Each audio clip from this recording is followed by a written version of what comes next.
Hello and welcome to episode 87 of the Critical Twits, where we take a look at Netrunner's brand new Most Wanted List 2.0 with its banned and restricted cards.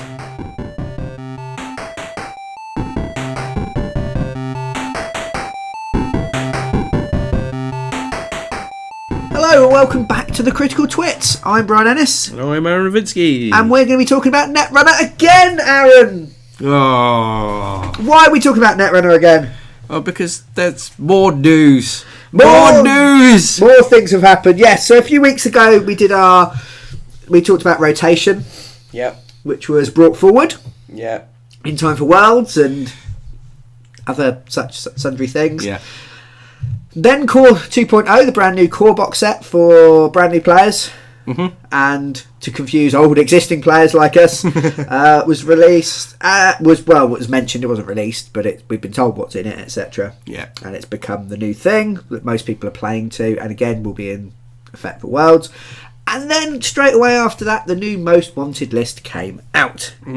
So for those people who are noobs and are following us because of our slight noob focus, although we're kind of losing that because we've been playing for so long. And, yeah, we forget what it's like. Yeah, we did start doing a guide to the various factions, which I really enjoyed. Yeah. But then we were like, well, rotation's coming up and things are changing, and then everything's changing. It's become really difficult. But we'll probably go back to those now the meta's settled down. Yeah, that's or if true. anyone else has any ideas for new player or intermediate player content they'd like to see us do, like to see us talk about, hear us talk about, see us play on the channel. We do videos sometimes. Let us know. We'll do it. Yeah. Promise. Pinky swear. I won't. Fuck. Do it on my own. In a cupboard. A cupboard yes. of Catholic guilt. Just the sound of my tears hitting the floor as my rosary beads clack together. Netrunner. Yes. So things have changed a lot. So we last episode, we don't normally do 2 Netrunner episodes in a row. We try to talk about Netrunner once a month or so. But last episode we talked about the new core box. This time we're talking about the Most Wanted list. Mm-hmm. The Most Wanted list then, Aaron. Mm-hmm. What was it and what has it become, just for those who are new? That's what I tried to start saying a minute ago. Yeah. Okay, so the Most Wanted list was a list of cards that most people wanted in their decks. I love your way with words, sir. That is both exactly right and devoid of useful information. Yeah. Okay, so there were cards that essentially were deemed to be broken, I suppose, in some format. Too good. Yes. So what they would do was introduce an extra influence cost onto them, ranged from 1 to 3. It started off they just cost 1 extra influence, and then the last iteration, it was tiered. It was 1 to 4, 1 to 3, 1 to 4, 1 to lots. Yeah, I mean that one didn't even last very long. No. So if you were buying it out of faction, it would cost you extra influence. If you were buying it in faction, it would cost you the additional influence. Yeah. So Rumour Mill at +1 influence would cost, it was 3. So in the end, it didn't even matter. No, it really didn't. I milled so much. I milled so far. But in the end, couldn't find agendas. I don't know. So Rumour Mill would cost, if you were Anarch, it'd cost you nothing normally. If you weren't Anarch, it'd cost you 2 influence. When it was put on the list at +3, it would cost 3 influence for Anarch, so you wouldn't pay that initial 2, and it would cost 5 for anyone trying to sneak it in from outside, which meant that you didn't really see it outside. Yeah. Because it was deemed to be really, really good. Ironically, mostly because it shut down Jackson Howard, who's now been killed in an accident. And we go over now to NBN News for the latest scoop. Dun, dun, dun, dun, dun. He did! Dun, dun, dun, dun, dun, dun. And now for the weather. So that was the Most Wanted list. It went through this kind of a bit of extra influence, and then it was like tiered bits of influence. It affected corps, it affected runners, it was for both sides of the game. But it didn't really stop those cards, I think, was the problem. No, it limited them to some extent.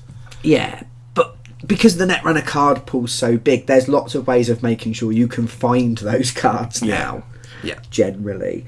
And so people just kind of got creative and played round it. Yeah. And I think what happened was you ended up spending your influence on those other cards, and you had no influence left to do something a bit funky and a bit quirky. So it was actually kind of...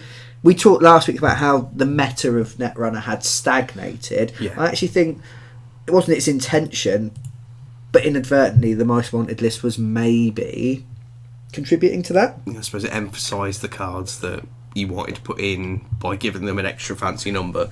Yes. Yeah. So it is now October 2017, and we have a new Most Wanted list. Most Wanted NAPD Most Wanted version 2.0. It's effective either from the 10th of January this year or from the 1st of October. I'm going to go with the 1st of October. Yes. Because otherwise we've played a load of illegal games. Cool. Yes. But they've changed. Would you say October 1st, 2017? Or we'd say the 1st of October, wouldn't we? Yeah. Yeah. If you're American, right, let us know. Would you say it's the 1st of October or it's October 1st? Because if it's October 1st or it's October 2nd, 3rd, whatever, the other numbers are available. I can understand, but it just doesn't... I don't understand why they're the other way around, and it confuses me. It's genuinely the same... same... Learning time! Everyone, put on your processing hats. Okay. There was somebody who... You've done the fucking finger thing. Yeah. No one's going to know what I mean. Every time he... Watch Neon Genesis or a clip from it. Just look for a guy in white gloves. That's what I'm doing right now. There was... I cannot remember his name. But when America was seceding from the British Empire, and understandably we were wankers, yes, there was somebody in particular who was very focused on changing a lot of things, including language and date format, in such a way as essentially just to give a middle finger to the way the British language was written. So it's just been moved around just to be shitty? A little bit. It was also moved around slightly because he thought the rest of the American populace was stupid. He genuinely thought they were just too stupid to be able to use English as written by the British. So he dumbed it down. Oh, is that like where they took the extra letters out of words? Yes. Because there's obviously a tax on them. Yeah. Or ink. I mean, ink was expensive when you used to have to hand squeeze it from your own ink squid that you kept in your bath. So it made sense economically, but he was a bit of a tool. Yeah, cool. Yeah. Anyway, so excellent. Well, I learnt something. So still, send us a message. Let us know how you'd say dates, because it's lonely here at the Critical Twits. It's just me and an angry cat most of the time. So we've gone to something that is both brand new and really old at the same time. So it's new to Netrunner. Yeah. But it's been used in card games since my grandfather's grandfather was but a sperm. I think it was first introduced in cribbage, where they banned the 15 card, which is why you don't see them anymore. That's true. I've never seen a 15 in cribbage. Fuck it, you're full of knowledge today, dude. This is amazing. So, a lot of card games have banned and restricted lists. Yes. Which is the route that Netrunner has gone down. Now, we talked again last week about how we got a brand new combine harvester known as Michael Boggs, who leads the game and digs up fields. I wonder if he played Pogs. It's really late here and I'm a bit tired. We don't normally do 2 episodes back to back. No. So any incoherent gibbering is entirely the fault of Kronos, god of time. And the moon floating in the sky like a balloon. Or a slice of pizza pie. I'm poetrying at you. Yeah. Derailing myself. So we have a list of cards that have now been banned from the game. Now, last week we talked a bit about how essentially when they came up with Core 2.0, they banned loads of cards without actually calling it a ban. So precedent was set about 7 days before this. So maybe you should have seen it coming. Yeah. But there's a shitload of cards that are now not available. And then you also have a restricted list. Yeah. Where if you have one card, you can have. When I say one card, you can have a play set. Yeah. So up to that card, up to generally. 3. Up to its maximum number of copies, but you can't have another card, a different card from that list as well in your deck. Now, the banned cards are generally, you assume, they're not banned, they're removed. Okay, they're banned. Yeah. They've been taken away for being like well too good in that, right? Mm-hmm. And are just problems in and of themselves. The restricted list is those cards that are good or okay or even a bit shit, but in conjunction with something else combine to be really, really horrible. Yeah. So, you can kind of see why they've got the 2 tiers. Mm-hmm. You're trying to break up combos but leave space. Mm-hmm. Or you're getting rid of stuff that's just dominating the meta, if you like, the overall big game. Yeah. So I thought we'd start with the corporation. We'll do the removed list first. Yeah. And then restricted, and then we'll go on to removed runner and restricted runner, and then we'll have a chat at the end. I mean, it'll come up as we go along because these things all interlink. You can't talk about a Netrunner card on its own in isolation, really, because Netrunner is a complex game where cards interact all the time. They're like mingling at a party and that. Yeah. What the fuck am I saying? I don't know. So the great cocktail party that is Netrunner, the bouncers have come in and removed from the list. They've removed from the corp side. They have removed Clone Suffrage Movement, Mumbad City Hall, Friends in High Places, and Sensi's Actors Union. Now, 2 of those cards immediately stand out to me as yes. Yep, I get that. Answers. Write your answers down at home, and we'll compare in a second. No, I can't do countdown. I'm too hyperactive. 2 of them I'm not so sure about. So the 2, what are the 2 that you were like, I can see why they're there? Friends in High Places. Yes, definitely. Yeah. And Sentai Actors Union. Yes. Yeah, I could completely understand why those. Sensi, like Sensi. talkie. Okay, yeah. Because it's a movie you can sense. Sexy porn. As opposed to the unsexy porn that had come before. Yes, yeah, I mean, it's awful. Some people don't like porn. Completely unarousing. Yeah. All those jiggling wet bits. Jiggling wet bits. It depends on what sort of porn you watch, I suppose. Really, really desert-based porn tends not to be very wet. It's very dry, sandy. Watching a pornographic adaptation of Frank Herbert's Dune, then that would be wasted moisture and possibly some kind of crime. Yes. Karen, are you wet? Because I will have to kill you. Can't probably keep that. Yes. So we'll talk about them first. Yeah. Friends in High Places, Terminal, Operation, install up to 2 cards from the archives, paying the costs. But it for 2 credits. Turn. But it's the end of your turn. But you just play it on your last turn. Yeah. Recursion seems to be disappearing. We talked a bit about how multi-access was going away and stuff that insta-killed and ended the game very abruptly was going away. We're losing... I feel recursion is being... Yeah, it's like... nerfed a bit. Deja Vu went, for instance, in Core 2.0. We're losing that ability to keep using the same cards over and over again, where you might have one copy of a key card and a way to find it, and then a way to keep pulling it out the bin and using it again. Yeah. It feels like they've tightened up both ends, so it's hopefully not going to drag on for quite as long in those senses, and it's not going to be ended so soon. So there's a sort of a standard. There are some cards out there that are very expensive to trash and not that expensive to res, that are good cards. That if you could just keep pulling it out the bin, it's an absolute pain in the backside. Yes. Now, I think Friends in High Places kind of definitely had its day during the era of Parasite Cypher. What we refer to as the dark and very warm age, because there was no ice. Yes. That's such toasty times, completely ice-free times in Netrunner, because ice was just getting chucked in the trash all the time. And I can see why at the time maybe it was like a solution, but now I mean, Jackson's gone. Jackson's the ultimate recursion card. Yeah.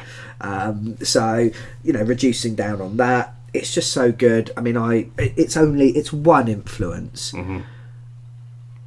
If there is no increasing that, it has to go. It does. Again, it's one of those cards I think I included. Install one card would. I mean, a friend in one high place that does that thing once for 2 credits is still quite good. Yeah. I'd pay 2 for that. Yeah. And an influence. Did it need to be more influence? You could still have it in every HB deck. Maybe. And HB is asset spamming to fuck with Estelle Moon at the moment. Yeah. And then you trash it and then you get it installed again and keep pulling Estelle out. Yeah. In fact, it feeds Estelle because you're installing the cards. Oh, yeah. It's maybe it's the links that card. Yes, yeah. It was time for it to go. Yeah. Sensi Actors Union. When your turn starts, draw like a whole bunch of cards, look at them, put some of them on the bottom of your deck, laugh. Yeah. Get your combo pieces really quickly. Yeah. Etc. Etc. Put the agendas out of the way for a while you're getting set up. Yes. Yeah. Basically, hide your agendas and get the cards you want. Yeah. They seem to be embracing Flood. That seems to be a thing that they're genuinely bringing it back. Yeah, and allowing the runners to access the hand a lot easier, so you've got to run with what you've got a bit more. It's like this recent thing, what the young people are doing, Aaron. Drugs. No, they did that in my time as well. No. Okay. I grew up in the 90s. Yeah. And so we looked at old-fashioned haircuts, very short at the side and big on top, looked like walnut whips. Yeah. We laughed at that. Morrissey, right, looked like a twat. Yeah. Because he had one of those haircuts and he used to bob around and think he was cool. Yeah. All the kids have got walnut whip haircuts. They all look like Morrissey. All of them now. Yeah. Every single one. I work with children, legally, and not socially, I don't work with them, but I'm paid money to be near them. And to my eyes, my jaded late 90s eyes, it's like, where's the spikes? Where's the baggy jeans, lads? It's weird. Yeah. But they're bringing it back. And it's shit, but it's back. And you've got to deal with it. And Sensi's really helped with that. So I think they're trying to balance the game a bit. Yeah. I mean, should Netrunner be a game where the Corp and the runner, as they sit down, have equal chance of winning that game? Oh, that's quite difficult. Should it be balanced? Should Netrunner aim to be balanced so that... And it depends on deck choices and player skill, but ideal... Yeah. It's a 50-50 game. Yeah. Corp isn't stronger than runner isn't stronger than Corp. They both have equal chance of winning that game when you sit down. At which point, has it been that way? No. I don't think. I think it's probably been a little bit more balanced towards the core. There are a lot more... I think it's been balanced more towards the runner, and that's why there's a lot more runner cards on these. Well, there's 3 more removed runner cards. No, you're right. Yeah, I'm thinking probably a little bit earlier. I probably was up to date with my. But I think that something like I think it has been more runner based, but they seem to be nobbling the core as well, and I think they're bringing back probably Corp's major weakness, which is having a shitload of stuff you need to get done. Yeah, lots of agendas, and it encourages you to play risky things, jamming an agenda behind a single piece of ice and trying to score it because you've got no other choice. Yeah. Dishing it in archives and hoping that they don't run it. Lots of stuff actually that you do in core Netrunner when you first start. Yeah. And then when you open yourselves up to the wider pool, you're like, I don't need that skill anymore because there's cards that get round it. Yeah. Actually, no, there aren't as many anymore. Which should level the playing field off a little bit. Yeah. For newer players, hopefully. Yeah. So, so I agree. I could see why those are on there. Mm-hmm. I have used both of those cards quite a bit because they're good cards. Yeah. Just looking at Mumbad City Hall. I'm having to look Mumbad City Hall up. I've seen it. I've never really sort of registered it as being particularly... Click. Search R&D for an alliance card. Reveal it. And play or install it. Tutor and instant play. It's really good. Yeah. Cost 1 to res, 3 to score, 3 to trash, 1 influence Wayland card. Oh, it's a Wayland card. It's a Wayland card. Registered, yeah. Yeah. You have to find an alliance card, but there's alliance cards in lots of things, and there's some good alliance cards out there. So in theory, you could res it and then pull out 3 cards that are exactly what you want in a turn. At which point, it doesn't matter if that then gets punched in the face. I think it's just doing too much. Yeah. You find the card, you play it, and you get to find the card and do it straight away. And we talked again last week about slowing the game down. I think it's the thing that slows the game down. Yeah. By getting rid of it. I can't remember it being a huge... I've never really seen it played that often, but Wayland isn't played that often. Yeah, I mean, I know it's only 1 influence, but we have to say we don't travel as widely as maybe some of the other podcasts you might listen to, which is why we tend to take a noob focused approach to what we do. But it seems quite good. And then again, another card that I think is there to, because of this dislike now of easy recursion. And again, this might be a case of, because you got rid of Jackson Howard, let's really double down on not having the recursion, because otherwise, is it something that people then just immediately pull out instead? Yeah. Clone suffrage movement. When your turn begins, you may add 1 operation from archives to HQ if there's no ice protecting this server. Yeah. Now, there are ways to make it unpleasant to kill it without putting ice in front of it, or you can have it installed and then just flip it over, pay you 1 at the end of your opponent's turn, and then pick up that card that you desperately need. You pull out your biotic labour, and then you install advance many advances, your 3/2 or whatever it is you've got. So I could see why. It's not one that I've gone, oh, that's really, really, really horrible. I mean, maybe people out there have had really bad experiences with it, but it's not super horrible. No. I mean, archive memories is still a thing, but then archive memories takes a click. Yes. There's a heftier cost involved with it, I suppose. Yeah. I mean, I'm just imagining clone suffrage movement sat there with a black level clearance. So you install that on a clone suffrage movement, res it for 4. Whenever there is a successful run on this server, the runner must either take 1 brain damage or jack out. If the runner jacks out, gain 5 credits, draw a card, and trash black level clearance. But you can just keep pulling operations out of the bit. So you could have either, I'm going to have to take a point of brain damage, or you can have infinite hedge funds, because you just keep pulling the same hedge fund out and playing it every turn. So you'll get. So I can see why that it could be I'm really upset that I've only just thought of this. But there are ways to defend. I mean, clone suffrage movement in an IG prison deck where it's costing you 1 million credits to trash it because of all the face down cards in archives. I think it has problematic interactions with other things. That's probably where it's been horrible, actually, thinking about it. There's probably a really obvious deck archetype that I'm missing that people will correct me for. And thank you. You glorious pedants. Mwah.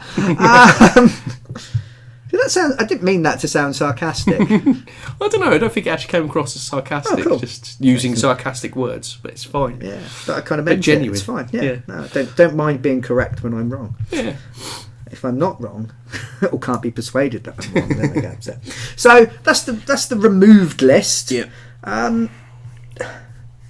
Are they meta-defining cards that break the game? Don't think so. I think they've just changed the meta slightly. They're just very good. How do we think we're going to deal without them? Fine. We'll be all right. Get on with it. So we then move to the restricted list for the Corp. Yes. The Corp is now only allowed to include 1 playset of each of these. No, of each. 1 playset of any of these cards and none of the rest. Yeah. So we can try and spot the problems that interact. So you have Bioethics Association, Estelle Moon, who we've already mentioned, Fairchild 3, Global Food Initiative, Hunter Seeker, Mumba Temple, Museum of History, and Obercarter Protocol. What do you think about that list? So you can still have them, you just can't have them with lots of other stuff. Things, yeah. I mean, Estelle Moon's quite new. Yeah, now this is a thing, isn't it? Estelle Moon's not been out very long at all. And off she goes. See you later, buddy. Oh, I mean, you can still use her. She's not gone. You know, she's just more limited in usage. Yeah, so I really like her haircut. Yes, it's got nothing to do with talking efficient. about Netrunner. Yeah, I quite like her haircut. Yeah. Maybe that's why. Maybe it's a follicular jealousy going on. Yeah, quite possibly. Follicular's a word that may not be real. Global Food Initiative. I mean, that's Global Food Initiative is really, really good. yes, and it's one of those cards that appears in everybody's deck again. Yeah. So it might be nice to see it not appearing because I want to play with something else instead. I think Global Food Initiative is pain in the arse when allied with Hunter Seeker. So Global Food Initiative for the uninitiated try to do a thing, it didn't work. It's a 5/3 agenda, but when your opponent steals it, it's only worth 2. Yeah. It costs an influence. Like, that's one influence. You have 3 of them. I put Global Food in so many decks. It's one of the first things I bought, that data pack. Is it a data pack thing? Whatever it's in was one of the first things. No, it's in one of the big packets. Yeah, I it's think. like, Yeah. need that. That needs to go in all my decks. Yeah. Because it's really good, because you can include that, have less agendas in your deck, so you're less likely to have them stolen, you've got more slots for good stuff, but you can still force your opponent to need to steal 4 agenda cards to win, whereas you might only need to score 3, which is huge. It's a huge swing, which is not necessarily bad in and of itself. I think when it becomes shitty with Hunter Seeker, because you can almost afford to feed them a global food to set off your Hunter Seeker. Sometimes. Because you're never going to score 3 global foods. You might, but you generally score 1 and a couple of smaller ones, or 2 and a smaller one. At most. And it can be really pulling Global Food Initiative out is kind of like a yay but no moment for the runner anyway. Because it's kind of like here's what you would have won. Yeah. You could have had 3 points. But you're not. But you're not. And then you get your icebreakers destroyed by Hunter Seekers or whatever. Maybe that's the thing there. Yeah. So that's the thing that happens. That might be it. Yeah. Fairchild is just really, really good. It's really efficient. It's great cost. It's 3 clicks to break it. It's a really, really good. It really hits you in the face as well. And with the focus on Bioroids now being a bit stronger, because that's the core HB. Yeah, maybe. I think it's more the interactions. Where's it? What's it interacting with there? I must be. It might not dumb. be. I don't know if it's. I suppose getting it for 2 cheaper. Yeah. With the Mumba Temple. Yeah. It's probably an undercosted ice. It probably should cost more. Yeah. Use these to res cards. I think Mumba Temple and Museum of History is mean, because Museum of History is letting you pull back cards. Museum of History, pulling back a card that's been trashed. We've talked again, trying to reduce recursion, trying to make it worthwhile for the runner to actually trash things. Yeah. And then going, well, I'll pull it back out and res it for free with my Mumbas. Yeah. That sounds a bit sexy. I'm gonna res it with my Mumbas. So I can see that being like a really shitty combo, to pull something out, pull out a pad campaign, res it for, get a profit on it immediately. Yeah. Because you're not paying the full cost to res. Maybe working with Fairchild. Maybe with Estelle Moon. Estelle Moon and Museum is a bit of a mean combo. Whenever you install a card in a server and it lets you install cards outside your thing, you get a load of money. Yeah. But then you're getting free money from members. Yeah, it might be a thing. Yeah. Bioethics Association. I really don't like that card. Because it's the cornerstone of a lot of prison decks. They res 3 of them at the start of their turn and do you 3 at the end of your turn, and then do you 3 damage at the start of theirs. In combination with Obokata Protocol, which is on there as well. I mean, Obokata Protocol, you need to pay 4 net damage to steal. Yeah. As a 5/3 agenda. It's probably the most self-protecting agenda in the game. Yeah. The last Jinteki deck I built was based around Ronin-ing you, forcing you, and then also on making it impossible for you to have enough cards in hand to steal an Obokata Protocol by the time you actually reached it. Yeah. That combined with bioethics, it could put you in a no-win situation, can't it? Yeah. So, makes sense. So yeah, one I can kind of see that. Yeah. And Museum of History keep pulling bioethics out because you do it. Yeah, you just keep putting them into R&D. Museum of History actually only puts stuff back into R&D, so it's not as bad as I thought. You still got a drawing install. Yeah, but it's got. They're all good cards, and I can see some of the interactions. Maybe I can't see all of them. Yeah. But I mean, having Estelle Moon's Fairchild 3s, global food initiatives in the same deck would be mean. Yeah. With some histories and some Mumba Temple. Yeah, you know, you can be like, oh, it's all a bit scary. Yeah. I've had to change all my core decks, actually, looking at this. Yeah. Yeah, so the Jinteki deck had Friends in High Places, so that had to go. My Scorpius deck that I built, between rotation and between core 2 and this, these odd 5 or 6 day gaps between announcements. My Scorpius deck had the Global Foods and Hunter Seekers in. So yeah, I kind of see it. It's fine. Makes perfect sense. I totally understand it. I think that just tones down Corp. Yeah, I don't think there's anything that's too horrible. No, it's just in there. Just tightens things up. Is there anything you think should be on that list? Not off the top of my head. Because there's no IDs that have gone.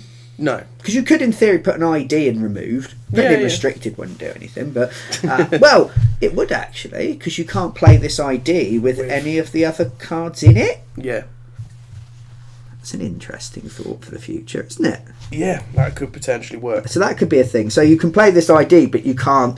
So you could put, I don't know, IG in, but you couldn't have IG with Obokata Protocol and Bioethics Association and Global Foods. Yeah. You could play Architects of Tomorrow, but you couldn't have Fairchild 2s. Yeah. Or you could just ban the Professor, just for shits and giggles. Don't know. Yeah. I suppose that would be causing enough issues at the moment, but yeah.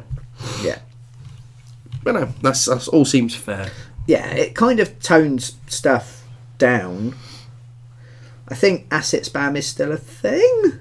Yeah. I think losing friends tones it down. I think combining infinitely recurring assets. It means you can ship your way with the through moon it. of chucking them back out is a bit harsh. And then I suppose maybe Mumba for asset spamming and rezzing stuff, but who knows? It's the runner side then that's got the most interesting list here, I think. Yeah, it's the runner list that worries me. Yeah, so let's go through the removed, not banned. They're not banned, they're removed. Yep. You may not include cards from this section in your deck. You have Ronmaroon. I know, there's a lot of people going to be sad about that. You have Blue Moose. Yeah. Or Blowo Moos, as it's known to my forebears in our language. Faust, Rumour Mill, Salvaged Vanadis Armory, Cypher, and Temujin Contract. Now, why does this worry you, Aaron? I've got a good idea because we talked about it beforehand. Yeah. Let's engage in some artificial banter for the sake of the people listening at home, on the bus, upside down in a pub toilet. Yeah. Colin. Yes. So we mentioned the last set with Estelle Moon with the core sets, the corpse that there's some She's quite new cards. Yeah, Stell Moon's... The Moon is new. Yeah, but she's just been restricted. She's just done some things. Do you think her friends call her Stella? Stella Moon? Stella! But Stella and Moon, that's a bit crap, isn't it? Yeah, it's a bit, yeah. Cool. Yeah, but she's just been restricted because she doesn't play nicely with other things too well. That's fine. Yeah. You can still play with her, it's not wasted. Yeah. Blue Moose is practically brand new in the comparison of data pack things. It's a baby moose. Yes. It's a mooselet. Yes. It is. What is a baby moose called? Babies. A moose. Well, no, like a baby cat is a kitten. Yeah. I think some animals just get called the same name because scientists got bored and not very imaginative. This is going to be some like weird QI fact coming up now. A young moose is called a calf. Oh. So it's just a calf. Okay. It's a bit of a leg, mate. So blue calf. Yeah, blue calf. So blow-o calf. Blow-o calf. I tried to work out what Blue Moose was a reference to, and I did a bit of a search. Rocky and Bullwinkle? Ooh. Well, there is a thing called Blue Moose staining solution, which is, well, I'll quote you. It's made by Terrafast, whose tagline is the ever-catchy reagents for the greater good. It's a genuine thing. Jesus. Yeah, it's spelt the same way as well. Blue Moose staining solution is a colloidal Kumasi blue G250 stain that is at least 2 times as sensitive as other colloidal CBB stains. With protein electrophoresis gels, equilibrium staining occurs as the dye is converted from its molecular dispersed form to a large colloid that is precipitated, leaving the gel in a nearly clear solution. Gels can be immediately scanned and processed for mass spectrometry without prior destaining. The sensitivity of Blue Moose staining solution is greater than gel code, and between silver and Cypro ruby stains, detecting as little as 1 nanogram or less. That's some science bullshit right there. How many mini gels do you think you can stain with 1 litre of Blue Moose? How many mini gels? How many mini gels? Oh, at least 1,000. 40 to 50. Mate. Oh, only 40. Did you not listen about how they're I know, I got lost. Dispersed. Looking for a word that works that I know what it means. Just not science mumbo jumbo. Yeah. I mean, protein electrophoresis does take a larger amount of stain. So it's genuinely a thing, but I don't think that's what it's referencing. No, okay. Yeah. But yes. There's a band called Moose Blood as well. But yeah, anyway. So kind of traffic. Just trying to entertain people. Bringing a bit of science. Science fact, not science fiction. As far as we know, it's fiction. It could be. Some mad person may have made that. Yeah, so Blue Moose is very new. Very new. We were going with that. As is, or as is, Salvage Vanadis Armory. Mm-hmm. Temujin contracts fairly recent. Cypher's fairly recent. Rumour Mills a bit older. Laurent Malone is fairly recent. Yeah, but those two. Blue Moose and Salvage Vanadis Nope. Armory are very, very new. And they're banned. You can't use them at all. Yeah, I played 3 games with Blue Moose. Yeah. And it was amazing. It's the best economy engine in the game. Yeah. Now, when we discussed this earlier, you made some very good points. And there's some very, very good reasons for banning those cards. They are broken as fuck. Yeah. So Blue Moose... bin a card out the heap for the rest of the game. Remove it from the game. Gain 2 credits. If you get that early, it can easily get you 40 credits. Yeah. Over the course of a game, you can almost power a win just with Blue Moose. This is on, and it's clickless for 1 click. I mean, it costs you 4, so it only starts paying for itself after 3 turns. Well, nah. Yeah. Who cares? It's mad. It's mad. It's really, really, really, really, hugely really, really, really good. But it concerns me that something so new has had to be banned because of that. Now, why didn't they know how good it was? Yeah, I mean, Sorry. I know playtesting at this stage is so hard because there are so many cards you can interact with, but that went in every so deck. Obvious. That was 3 of in every deck, because you can afford to put 3 of it in a deck. Yeah. Because if you draw a second one, you put it in the bin and sell it for 2 credits. Yeah. You just make sure you get it early by putting lots of them in. Yeah. Now, it could just be that, you know, if you're working on developing these cards, you're going to get blind to some of these things. I can understand that, but it just seems so obvious that card is broken, that it shouldn't have been released in the first place. So you've just spent money on buying a card, or 3 sets of cards. Now, yeah, alright, in comparison to something like Magic the Gathering, where you still got spend the other 50 quid on cards, buying all these cards to get a Black Lotus, which then gets banned and you can never use it again. Yeah, it's not as costly, but you've still got a whole selection of cards you now can't use. Blue Moose is the kind of thing, if you were like umming and ahhing on a data pack, or you were like, I haven't bought any of the Mars cycle yet. Yeah. I'll go for that. Buy that one because it's got Blue Moose in it and you'll use it in every deck. Yeah. It just concerns me about forward planning. It makes me think of another card that's on this list, Cypher.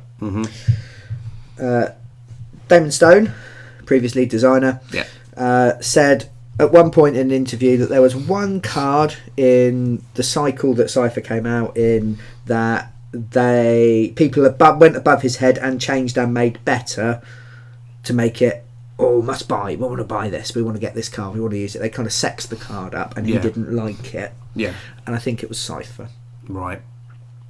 And I think it's a Cypher. The community has kind of decided it's Cypher, and that's a thing, because it was by far and away the standout card, and it doesn't even need banning now, because there's no Yogg, there's no Parasite, reducing an Ice's strength to 0 isn't as bad as it was, but it can still have bad effects, and because you can use it in conjunction with, say, cutlery runs to destroy ice, things like that.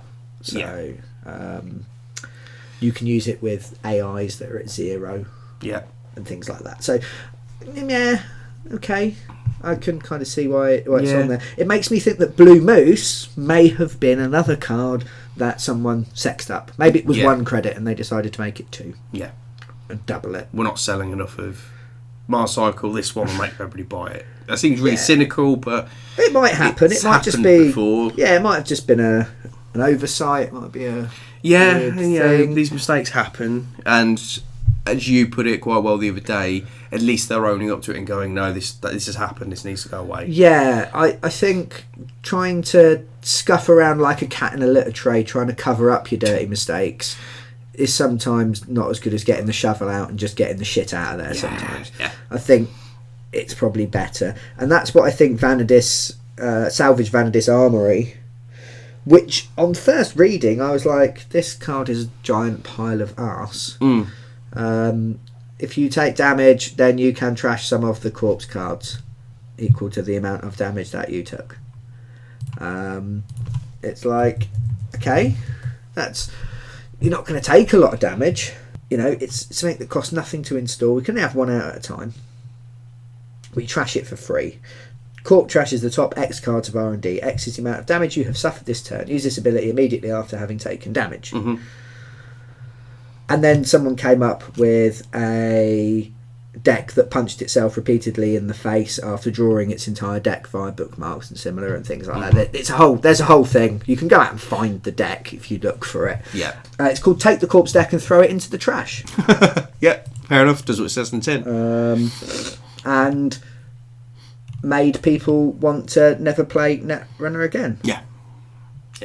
Because we talked about like the death of lots of the negative play experience stuff, and how this kind of reboot of Netrunner is really, really cool. And then this came along, and then the ban list came along and killed it in the face. They've done the right thing with it, but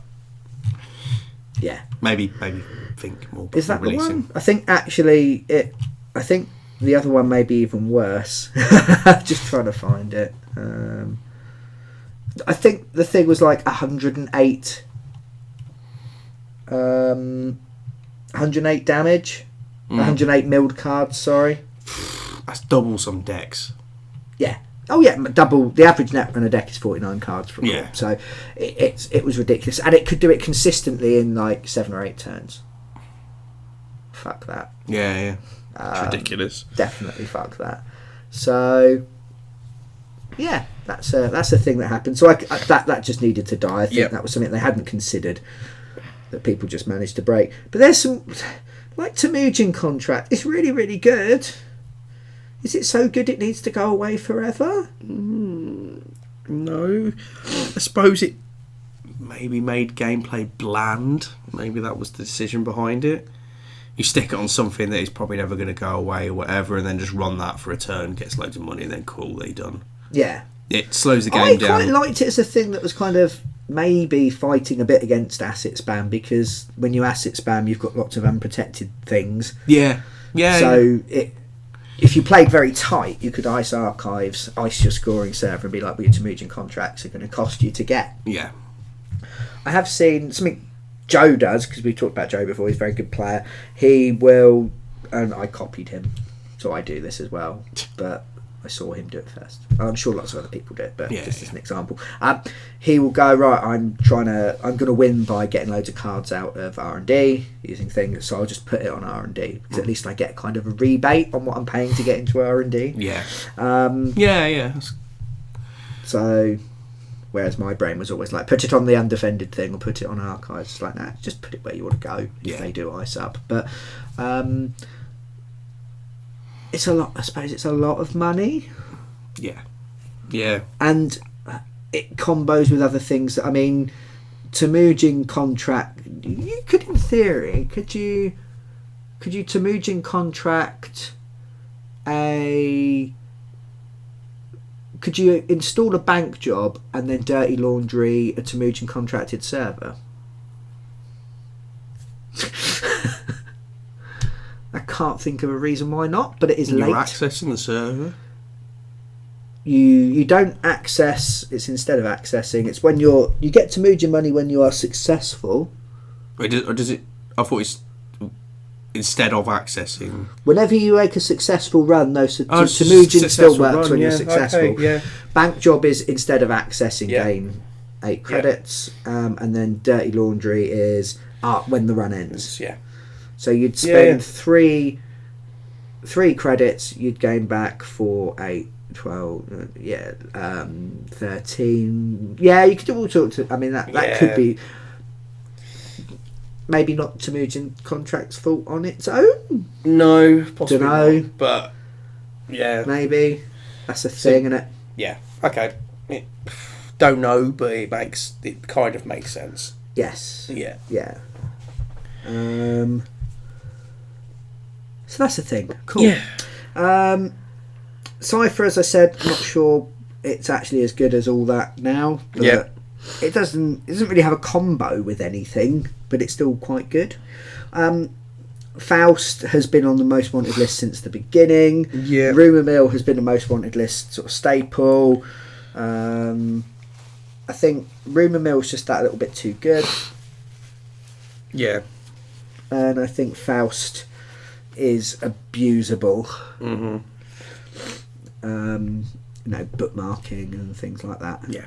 And big hyper runs of stuff. I mean, Faust is a really odd one because it turns what's always credits for everything else into cards. Yeah. It's a very odd case, and I don't think it was maybe a successful experiment. No. Aaron Maron. Yep. AM.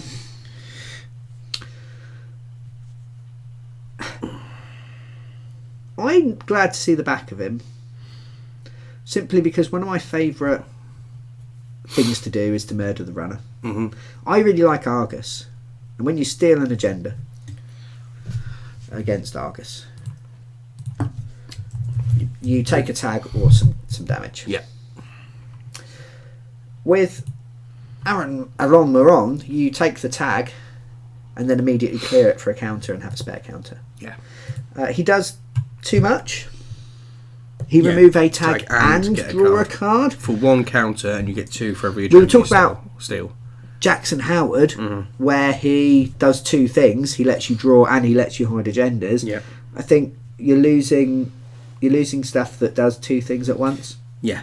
And he only costs 2 credits and 2 influence. I've seen him all over the place. He gets about. Yeah. Yeah. So again, it makes sense. It just sad that it's something that's so new. Again, yeah, I mean, he's not as new as No. Blue Moose and Vanadis. I think it's a lot of the stuff that people complain about as being like massively broken and wrong. I suppose a lot of the really early stuff that was core, or the first 2 cycles, has cycled out. Yeah. This is kind of cleaning up the rest of the pool, but I think a lot of the really bad stuff, inverted commas, has kind of been dealt with other cards. Yeah. But maybe you shouldn't have to. I don't know. Yeah. So yeah, you're kind of mixed on this, aren't you? The newness of it. I think we might be seeing something where, because you're changing to a different system, you have to go, this is what the system is. Yeah. If you're like, well, we could keep Blue Moose, but then we're probably going to ban it in the next one. That's after Worlds. They probably want to sell a Worlds deck with no banned cards in. Yeah. That's a deck in and of itself that people can pick up. Yeah. As we talked about again in the last episode. Yeah. So I think doing all the changes now and pulling the tooth out, it's been like, it's done. Yeah. Everything is done. Let's go on. Yeah. Let's don't get on with things. Yeah. Yeah. The restricted list then for runners is Aesop's Pawn Shop. Fun to say as well as to do. Clone Chip. Employee Strike, Film Critic, Gang Sign, Inversificator, Levy AR Lab Access, and Magnum Opus. 6 Shaper cards. Yeah. And half my bloody Adam deck. Half your bloody Adam deck. 1 neutral, 1 criminal, as opposed to the 4 Anarch cards on the removed list. And we talked last episode again about how Anarch got punched in the face. Yeah. Yeah, it's very much leaning on Shaper not combining all the layers of their bullshit together at the same time. So something like, if you're trying to mill your opponent out as the court by causing lots of bits of damage, doing Jinteki, PE, Death by 1,000 cuts, Film Critic kind of screws you over, as does Levy. Yeah. So you can't have both. You can either keep the Levy back and use it, or you can tuck the agendas away. You can't do both of them. You can Film Critic the agendas away to stop me doing a bit, or you can find an employee strike to turn off my ability. You can click for 2 credits, or you can sell installed things to Aesop. You can't do both, because otherwise you could click for 2 credits 4 times and sell something and gain 11 credits for doing nothing. Yeah. Which is almost 3 times what you should be able to do if you just sat and clicked once for credits. Yeah. Which is your Magnum Opus and your Aesop's interaction. You can build up loads of money to break subroutines or to break ice, but you can't also piss around and make servers really easy to run on with Inversificator. Yeah. So I can kind of see some of the choices they're trying to force you to make. Yeah. Gang Sign is interesting. I think Gang Sign, what's it working with? Gang Sign and Film Critic. There you go. Yeah. Because you install 3 gang signs, and then if you hit an agenda, you just Film Critic it, and you can Film Critic that Opencart protocol. You can Film Critic that thing that's going to damage you in whatever it is. Film Critic turns off Hunter Seeker, which is becoming quite a common card to see around and about. Yeah, so you can kind of, you can do some bits but not all of it. Yeah. I think it's interesting that Aesop's Pawn Shop is and Levy and Magnum. Is this Levy Core? No, it's not. No. It's Creation and Control. So it is box set. But Magnum Opus and Aesop's Pawn Shop and Shatter. I didn't think Aesop's was cool. Aesop's is core, yeah. Yeah. Aesop's even. Oh yeah, of course he is. Yeah, because he was one. It was one that you only got one of. Yeah. In thing, yeah. So there's 2 core cards on the restricted list. So in theory, the core decks aren't allowed to be the played. core decks aren't MWL compatible. Yeah. Again, feels no one cares when they're just playing core. No, which is fair enough, but you, it feels a little bit like an oversight again. It's a little bit weird. Yeah, that's a bit strange. I mean, like you said, there probably has been a thought process behind it, because you're playing a core deck, you're not going to take that on to play competitively. Yeah, and you're not chaining in any of these other cards. Is it? Yeah. Is it having Aesop? I think actually Aesop's and Opus together is probably one of the problems. Yeah. But yeah, you're struggling to afford to install a particular breaker on your thing. Yeah. Cool. So you're backing Opus up until your last turn, then sell it off with Aesop, so you've got the memory slots available, and then you've got the money and the memory to install your new icebreaker. Yeah. That's what you used to do with the core Shaper deck. If you had them both and you needed money and space. There you go. Yeah. Don't get me wrong, it's not the most broken thing in the game ever. It's not going to completely change the format of the game, but it was a bit cheeky. But it's weird that, yes, we want to keep these cards, but no, you're not allowed to play them together. Yeah. Yeah. Why not just remove one of them from the thing and have and this is maybe where my lack of being on the cutting edge, I try to keep up. Yeah. So again, if there's anything that's really gross that seems you're like shouting at your earphones right now, going, "Why haven't you seen that?" Let us know, because we need to know. Well, you know, like run last click when we listen next week, they'll tell us. But you know, for us as at sort of the level that we are, it makes Shapers slightly confusing. Yeah. My old smoke deck would need tweaking, but actually only because of Film Critic and Levy, which is not so bad. Yeah. Now here's an interesting thing then. So that's the restricted lists and the removed list for both sides. We were again talking with Joe. He took him a while to get this, but I was with him. You know, I miss him. I'll just talk about him a little bit. But communicating through Ouija boards is difficult. It starts to give you... The restricted list now gives you information. So, for instance, if you steal a global food, you know that Jinteki list doesn't have an Obokata protocol. If your opponent installs Magnum Opus, they cannot have a levy, so you can grind them out.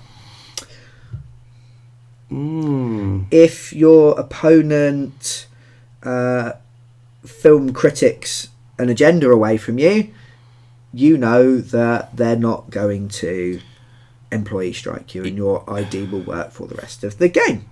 If you see a gang sign, you know, etc, etc. If your opponent installs Estelle Moon, well, you know you're not going to hit a Fairchild 3 on that server over there, and if that's the ice that you're really scared of because they've got 6 credits left, and you're thinking actually it's probably the best 6 credit ice that HP would use, you could run it with a much safer, feeling much safer. That's a bit, So is that good or bad? I mean, it's adding an extra level of knowledge to the game that didn't exist. You now, to be a top player, do you now need to know this list by heart? Well, there's not many cards to memorise. You'd memorise those combos more than you would those individual cards. So, you know, you'd be this is the thing, but they're going to be hard to remember because you're not going to see them played anymore. Yeah, that's true. And how much of an advantage it would give, I don't know, because you are going to have 40 to 60 other cards to consider. It's not just that one card made the game. Because if it was a game where those one, two, 60 3 cards... Who are you playing? Jamie. Jamie has 60 card decks. Yeah. He's mad. I think I did with Adam as well, but it's only because I could hold 20 of them in my hand at one time. You kept dropping them. Yeah, but it didn't matter. That's because I kept getting meat damage. That's why we used to call you the Tramper. Was it? I thought it was just because of my flatulence. Yeah, you kept farting them out your hands. Again, don't give me... I need every advantage I can get. Yeah. Concede. Please don't shit yourself at my tape. Yeah, how much of an advantage it's going to give, I don't know, but it is going to give an advantage if you can memorise those things. Yeah, that's. I don't know whether that's a good thing or not. I mean, when you play someone, yeah, do you count their influence as they play cards that cost influence? No, because a good player could. Recently, I feel I've started to be able to go when someone plays a card and go, oh, that's an influence thing. That must mean that's what they've built their deck round, and that tends to work. Yeah, but that's taken me a year of playing to kind of hit that kind of knowledge of going, oh, that's expensive. Maybe some people twig that really quick. Maybe I'm being slow, but there was an element of it before. Yeah. Sit there going, I really hope they don't play another one of these. Well, if you've been counting going, no, they've used all their influence already, they can't have another one. That can be an advantage. So I don't think that's game breaking. No. You mention it and it's worried me, and now I'm thinking about it more. I'm thinking, no, I think it just, if you're clever, it gives you an advantage. Well, I say clever, you've got a good memory, it gives you an advantage, but it won't necessarily win you the game. No. So I don't think it's necessarily a bad thing, but it's an interesting angle I hadn't thought of because it's a lot more limited than that influence list was. It's a lot less confusing. It's a lot easier for so that was going to be my final thing. Is, do you prefer this to the old way? I don't know. It's different. The old way was massively convoluted in some respects. Trying to keep up to date with when we were starting to get to the idea of maybe there'd be like tier 1, tier 2, tier 3, and maybe even a tier 4 on top. Yeah. Going, how much influence is this card worth? Yeah. Now, I used Netrunner database stuff made that a cinch, so it wasn't anything I ever worried about, because somebody had designed a website away from Fantasy Flight to actually sort that out. So if you were just looking at it if you only had Fantasy Flight's information, that system was overly convoluted. Too confusing. Well, we talked about this as the list of cards that are rotating and not rotating. Yeah. Is really hard to get your head round unless you just use the community resources. Yes, yeah. And then it's really easy. Yeah. However, banning cards and stuff like that, I don't know. There seems to be like some people that find the idea of banning cards just like as being wrong some way. It's too symbolic of the sort of thing that started happening with Magic the Gathering. Yeah, I mean, these cards are broken, let's ban them. Oh, we can't keep on top of this. Right, let's just cycle everything out every 3 months because that's easier to start cycling out. I don't think that's actually going to happen with this, but it's symbolic of that attitude, and I can see why that would concern people. Yes, yeah. Banning things implies that you haven't thought about how these cards interact very well. Yeah. It implies that you're willing to get rid of something somebody's invested money in a system that has been set up for you to go, I know what I want, I'm spending my money on those things. Yeah. I'm hoping that this list isn't going to change much. Yeah, that's where my concern comes in. I'm hoping what this is a case of is like we've kind of reached the end of Netrunner 1. Yeah. And we've now got core second box, we've got most wanted 2, we've got rotation, the biggest, big rotation, and we're now playing Netrunner 2, and this is just part of that process of setting up Netrunner 2. Yeah. We've had 5 years of Netrunner, this is now what Netrunner is, this is just tidying up those last few bits that are stopping us from having the Netrunner we want. Yeah. And now, if we have the Netrunner we want, now we're designing with that in mind, there'll be less need for, we don't want a restricted list with 47 cards on it. Mm-mm. We don't want a removed list with loads of cards on it. Yes. I mean, there's no reason why some of these cards can't come off of lists, move from one box to the other. So, don't set fire to your Sensing Actors unions. No. because they might come back. They're just currently... Yeah, exactly. It's where they are at the moment with the state of the game the way it is. Yeah. But I think there's over 1,000 cards in this game now. Yeah, there is, yeah. I don't envy the people who have to play test this game. No. Because... It's impossible. It's that thing that you get with computer games where they play test and fix bugs and they do everything they can with their team of 100 people. And those 100 people all put in 40 hours. So they've got 40,000 hours. Yes, numbers. Yeah. They've got 40,000 hours, 4,000 hours. They spend a fuckload of time. Yeah. You then sell the game, it sells 1 million copies. If all those million people play it for an hour, that's 1 million hours of where stuff can go wrong. Yeah. And that's what happens with a game like Netrunner, is that you release it to the wider community and there's so many people playing the game and... They find a way. Yeah. Because like the Vanadis Armory, punch yourself in the face and mill the corp deck. Yeah. I wish the person who'd invented it just didn't tell anyone. Yeah, because it just ruined. But if they didn't tell people, somebody else would have done eventually. Yeah. And there's always those people that enjoy the systems of a game. Yeah. I like Netrunner. I like its systems, but I like Netrunner for the face-to-face interaction. So the fairer the game, the more quality that interaction will be for me. Yeah. Therefore, actually, I like stuff like this. If the list was a pile of shit and was doing all sorts of weird things and I didn't understand it and it was, all the wrong cards, then that's fine. Yeah. But, as it stands, I think it's all right. It's all right. Yeah. As long as they don't mess with it too much in the future, which should be good.